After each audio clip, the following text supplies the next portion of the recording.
Good morning student. तर मागच्या प्रकरणामध्ये आपण लोकसंख्या भूगोलाच्या ज्या व्याख्या आहेत त्या व्याख्या बघितलेल्या होत्या.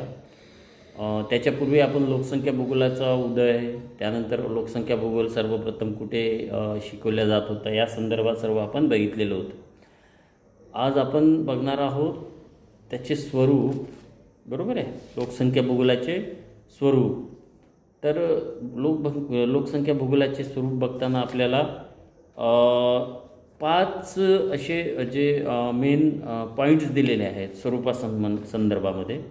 एक आहे संख्यात्मक स्वरूप, नंतर भौगोलिक स्वरूप, आर्थिक स्वरूप, तौलनिक स्वरूप, त्यालाच कंपॅरेटिव्ह म्हणजे तुलनात्मक, कंपॅरेटिव्ह नेचर, तुलनात्मक स्वरूप, गतिशील स्वरूप म्हणजेच डायनॅमिक स्वरूप.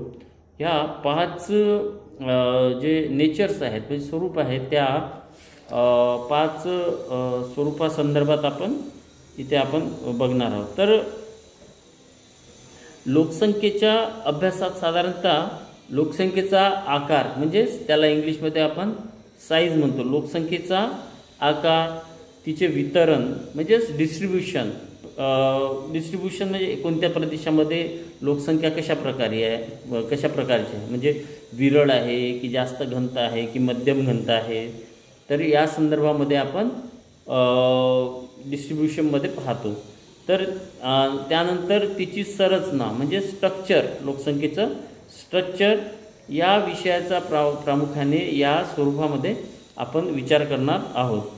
तर लोकसंख्येच्या बाबतीत बघत असताना निरनिराळ्या क्षेत्रातील लोकसंख्येची जी घनता आहे, लोकसंख्येची वाढ, जन्म मृत्यू प्रमाण, स्थलांतरण, नंतर लोकसंख्या व साधन संपत्ती म्हणजे लोकसंख्या ही कशा प्रकारचे रिसोर्स आहे, साधन संपत्ती आहे, या संदर्भामध्ये या भौगोलिक परिस्थितीचा संबंध, तसेच या विषयाचे अध्ययन आकडेवारीवर आधारित आहे. मग या जे आपण आता मी तुम्हाला सांगितलं की जे 5 स्वरूप आहेत, क्वांटिटेटिव्ह स्वरूप म्हणजे quantitative nature, geographical nature, economic nature, comparative म्हणजे तुलनात्मक त्याचं नेचर, आणि डायनॅमिक नेचर. तर पहिलं आहे संख्यात्मक नेचर, याला आपण इंग्लिशमध्ये कॉम्पिटिटिव्ह नेचर म्हणतो. तर लोकसंख्या म्हणजे लोकसंख्या जर म्हटलं तर त्या ठिकाणी साधारणतः आकडेवारी ही आलीच. बरोबर आहे, म्हणजे कोणत्या देशाची लोकसंख्या किती आहे, विरळ आहे की घनता जास्त आहे, स्त्रियांचं प्रमाण किती आहे, पुरुषांचं प्रमाण किती आहे, तिथे लिंगभेद म्हणजे परपुरुषामागे स्त्रियांचं प्रमाण किती आहे, बालमृत्यूचं प्रमाण किती आहे, ही सर्व जर माहिती आपल्याला दाखवायची असेल तर ती साधारणतः आपण म्हणजे गणितीय आकडेवारीचा उपयोग करून आपण ती साधारणतः दाखवत असतो. मग कोणत्याही देशाची लोकसंख्या, तेथील लोकसंख्येचे वितरण, घनता, जन्ममृत्यू प्रमाण, तिथला व्यवसाय, तिथली वैवाहिक स्थिती, त्यानंतर साक्षरता, स्थलांतरण म्हणजे देशातून बाहेर किंवा देशांतर्गत दोन्ही प्रकारचे स्थलांतरण इत्यादींच्या अध्ययनामध्ये आकडेवारीला फार महत्त्व असते. बरोबर आहे, ह्या सर्व आकडेवारी म्हणजे स्थलांतराचा जर विचार केला, कोणत्या कालावधीमध्ये झाला, किती प्रमाणात झाला, त्यात पुरुषांचं प्रमाण किती, स्त्रियांचं प्रमाण किती, स्थलांतराच्या बाबतीत, घनतेच्या बाबतीत कोणत्या देशाची घनता जास्त आहे, कोणत्या देशाची कमी आहे, मग ती घनता कशा प्रकारची आहे, म्हणजे घनता काळाचं सुद्धा वेगळे एक सूत्र नंतर आपण पाहू. तर ही जी सर्व जी आकडेवारी आहे, ही सर्व आकडेवारी साधारणतः आपण म्हणजे गणितीय आकडेवारीने दाखवतो लोकसंख्येच्या. म्हणजे याच्यामध्ये फार मोठ्या प्रमाणात स्टॅटिस्टिकलचा म्हणजे क्वांटिटेटिव्ह डाटाचा आपल्याला फार मोठ्या प्रमाणात उपयोग करावा लागतो. मग साधारणतः ही जी लोकसंख्या आहे, या लोकसंख्येवर म्हणजे ही आकडेवारी बघितली तर साधारणतः लगेच आपल्याला लक्षात येईल, आकडेवारी बघितली त्यावरून एक आकडेवारीवरून एखादी ग्राफ असेल, ती आकडेवारी बघितली की आपल्याला लगेच लक्षात येतं की कोणत्या देशातली लोकसंख्या जास्त आहे, कोणत्या देशातली लोकसंख्या कमी आहे, युरोपियन कंट्रीमध्ये लोकसंख्या कशी आहे, त्यानंतर एशिया खंडामध्ये लोकसंख्या कशी आहे, घनता तिथली कशी आहे, तिथल्या स्त्रियांचं पुरुषामागे स्त्रियांचं प्रमाण किती आहे, बालमृत्यूचं प्रमाण किती आहे, ह्या सर्व गोष्टी आपल्याला सहज लक्षात येतात. म्हणजे एखादी आकडेवारी बघितली की आपल्याला ही गोष्ट सहज लक्षात येत असते. मग लोकसंख्या ह्या आकडेवारीवर विसंबून असल्या कारणाने, म्हणजे एखाद्या प्रदेशातली लोकसंख्या जर आकडेवारीने दर्शवली जर असेल तर लोकसंख्या ही आकडेवारीवर दर्शवली असेल तर त्याचा अभ्यास करताना आपल्याला अत्यंत सोयीस्कर आणि फार म्हणजे लगेच आपल्याला चटकन लक्षात येतं आणि ते पाहिल्याबरोबर म्हणजे त्या आकडेवारीवरून काही जर पाय डायग्राम असतील किंवा आलेख असतील, स्तंभालेख असतील, त्यानंतर पिरॅमिड्स असतील, तर ह्या माध्यमातून आपल्याला लगेच लक्षात येते. म्हणजेच लोकसंख्येचे जे स्वरूप पाहतो तर त्या स्वरूपमध्ये पहिल्यांदा साधारणतः क्वांटिटेटिव्ह नेचर म्हणजेच संख्यात्मक स्वरूप जे आहे हे फार महत्त्वपूर्ण आपल्याला असल्याचं पाहायला मिळते. नंतर दुसरं आहे भौगोलिक स्वरूप. तर भौगोलिक स्वरूप याला जिओग्राफिकल नेचर म्हणतो आपण. तर लोकसंख्या भूगोल म्हटले म्हणजे लोकसंख्या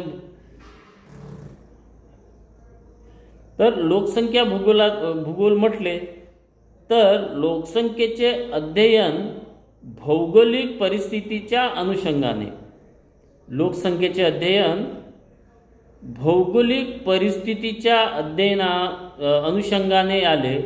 कारण कोणत्याही भागातील जी लोकसंख्या आहे तेथील लोकसंख्येवर त्या भौगोलिक परिस्थितीचा सरळ प्रभाव आपल्याला पाहायला मिळतो. उदाहरणार्थ या भौगोलिक परिस्थितीमध्ये कोणते घटक येतात साधारणतः, तर प्रदेशाची भूरचना, तेथील हवामान, तेथील जमीन व इतर साधन संपत्ती आणि पाणी पुरवठा सुद्धा. बरोबर आहे. तर भौगोलिक परिस्थितीचा लोकसंख्येवर सरळ प्रभाव होत असतो.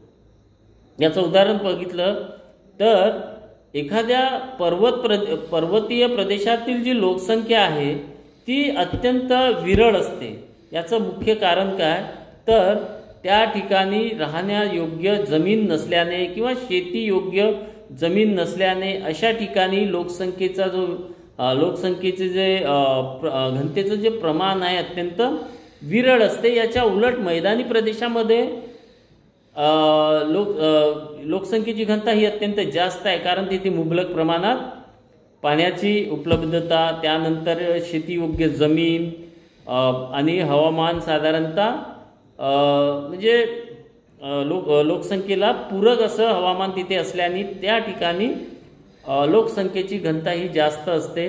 आपल्याला म्हणजे जगात कोणत्याही प्रदेशात बघा तर ज्या ठिकाणी मानवाला राहण्यायोग्य जमीन किंवा तिथलं हवामान असेल अशा ठिकाणीच लोकसंख्येची घनता जास्त असते आणि लोकसंख्या तिथे जास्त वास्तव्यास असल्याला आपल्याला पाहायला मिळते. हवामानाचा जर विचार केला तर हवामान सुद्धा तेवढंच महत्त्वपूर्ण आहे. कारण हवामानावरच माणसाची ठेवण किंवा जडणघडण, त्याचे आचार विचार हे सर्व अवलंबून असतात. आफ्रिकन म्हणजे कांगोचं जे प्रदेश आहे, त्या आफ्रिकेतील कांगो नदीचा जो प्रदेश आहे त्या ठिकाणी अत्यंत विरळ लोकसंख्या आहे, नाहीच्या बरोबरीत आहे. कारण तिथलं जो हवामान आहे ते अत्यंत प्रदूषित असं हवामान आहे. त्यामुळेच आणि त्यानंतर आहे साधारणतः जगाचा जर विचार केला, संपूर्ण पृथ्वीचा जर विचार केला तर सर्वात जास्त जी लोकसंख्या आहे ही साधारणतः समशीतोष्ण कटिबंधामध्ये आपल्याला पाहायला मिळते. उत्तरेला 30 अंश ते 70 अंश, दक्षिणेला 30 अंश ते 70 अंश या पट्ट्यामध्ये साधारणतः आपल्याला अत्यंत जास्त लोकसंख्या पाहायला मिळते, कारण ते मानवाच्या जडणघडणीसाठी अत्यंत उपयोगी असं हवामान आहे. त्यामुळे त्या ठिकाणी अत्यंत दाट लोकसंख्या दिसते. यामध्ये सर्व युरोप, आशिया, त्यानंतर अमेरिकेचा भाग, त्यानंतर खाली जर गेलं तर ऑस्ट्रेलिया, इथे या पट्ट्यामध्ये सर्वात जास्त लोकसंख्या आपल्याला पाहायला मिळते. तेच जर आपण टुंड्रा प्रदेशामध्ये किंवा आर्टिक अंटार्क्टिकामध्ये जर बघू तर तिथील काय हवामान हा साधारणतः अत्यंत थंड असते, अत्यंत शीतल असते. ते मानव प्राण्यास वस्ती करण्यास अत्यंत अनुकूल प्रतिकूल असल्या कारणाने त्या ठिकाणी लोकसंख्येचं प्रमाण अत्यंत विरळ आहे, हे आपल्याला पाहायला मिळते. आपण आज इथे थांबू. यानंतर पुढील जे 3 घटक आहेत ते आपण याचा विचार नंतर करू. Okay, thank you.